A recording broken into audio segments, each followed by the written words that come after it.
Amen, Dennis. For the object lesson today, If you haven't noticed, I'm going to call attention to the windowsills and the back table. They were decorating this week, and there's something about a teacup that touches my heart. So I was very touched watching them pull out these different teacups. And I found something on it's not, I didn't write this, it's author unknown, but I'm going to share it with you all today, and this is your object lesson for the day. It's the teacups. I'm not going to touch them because I'm clumsy. So you just picture that I have a teacup in my hand. There was a couple who used to go to England to shop in the beautiful stores. They both liked antiques and pottery, and especially teacups. This was their 25th wedding anniversary. One day in this beautiful shop, they saw a beautiful cup. They said, "May we see that? We've never seen one quite so beautiful." As the lady handed it to them, suddenly the teacup spoke. "You don't understand," it said. "I haven't always been a teacup. There was a time when I was red and I was clay. My master took me and rolled me and patted me over and over, and I yelled out, 'Let me alone,' but he only smiled and said, 'Not yet.' Then I was placed on a spinning wheel," the cup said, "and suddenly I was spun around and around and around.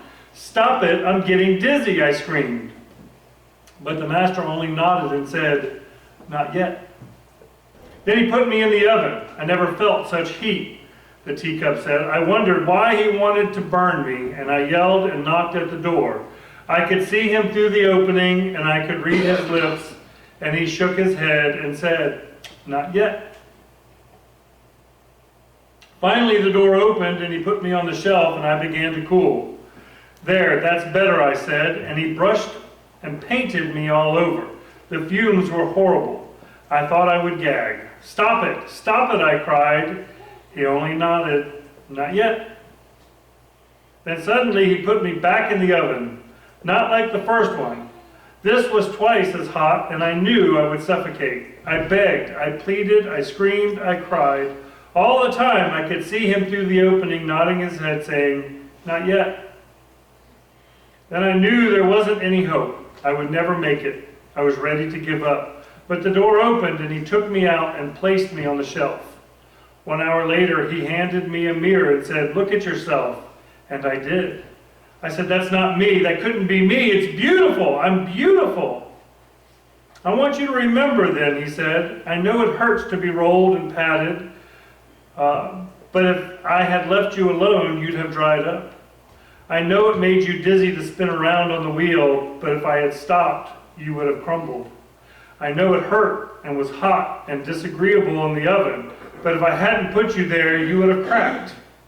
I know the fumes were bad when I brushed and painted all over you, but if I hadn't done that, you never would have hardened. You would have not had any color in your life. And if I hadn't put you back in that second oven, you wouldn't survive for very long because the hardness would not have held.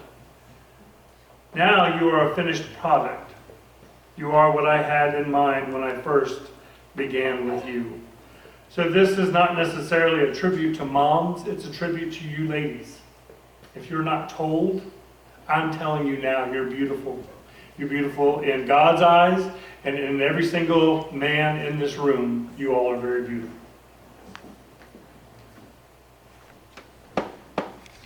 And I normally pray. So let's pray.